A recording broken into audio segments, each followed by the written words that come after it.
Sonic 2 handles stubborn stains. Embarrassing bald spots, no problem. But wait, you can play it too.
Well, good evening, Pam. In the wake of the Connecticut school shootings, Vice President Joe Biden has been tasked with coming up with a way to curb gun violence, but he's remaining tight-lipped after a meeting Friday with game researchers. Today, I talked to a researcher who was there at that meeting. One of the topics that they tackled, violent video games. It's not often you get to indulge in your favorite pastime while at work. It's a stress relief for me. Little Rock resident Miguel Rocha works part-time at this gaming store in Little Rock. A longtime gamer, he's paid close attention to recent media coverage. The game contains violence. It doesn't promote it in any way. He's hearing claims the violent games he plays, like Call of Duty, could have contributed to the tragedies like the one in Newtown, Connecticut. Some argue the games are too graphic, give instructions on reloading weapons, appear more like an advertisement for weaponry. It might have, as for how to use a weapon, as for whether the game told them to go shoot a school, I don't think that it would really. USA Today reporting some of those who knew the alleged gunman in the Connecticut shootings, Adam Lanza, say he played the shooter game Call of Duty as well as PC strategy games StarCraft and Warcraft 3. And so it's part of the discussion Friday in Washington. We know this is a complex problem. We know there's no single answer. Vice President Biden to give his recommendations to President Obama expected Tuesday. Wouldn't comment on what came out of those discussions, but this former Harvard researcher knows. She was at that meeting. The stuff that you hear in the news about there is a definite link between video game violence and aggression. Most of those are studies done by experimental psychologists in a lab setting with college students taking psychology classes. Dr. Cheryl K. Olson published a book, Grand Theft Childhood. Her research sampled more than 1,200 children. Dr. Olson said it reveals no link between aggression and violent video games. There was more stuff on our survey about, did parents supervise you? Did you have a lot of stressful events in your life in the last year? And in that sampling came children likely to bully others and those who display aggressive behavior. The store manager here tells me parents will often come and buy games like Grand Theft Auto for their young children. He'll warn them of the sexual content and the violence, but they say they see it on television anyway, so what's the difference?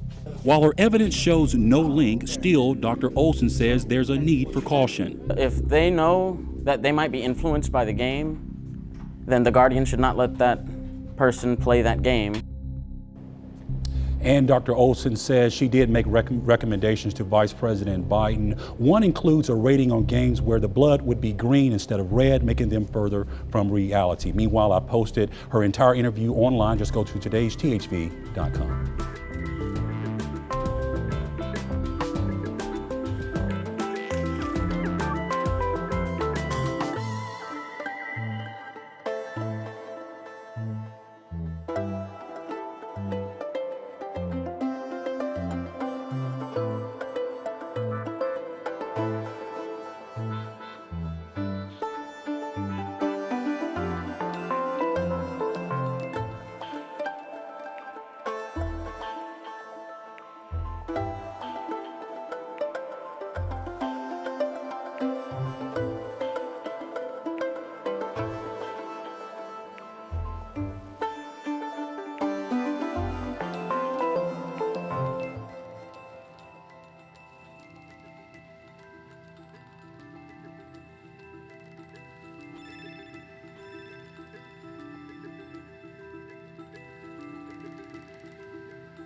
And now the mind game's coming out from Titan. They're going for the aggressive play. Push into Upper Dark in existence. Beats Alu straight up. Doesn't even need the help of RPK to get the job done. Apex in mid stops Get Right from pushing through.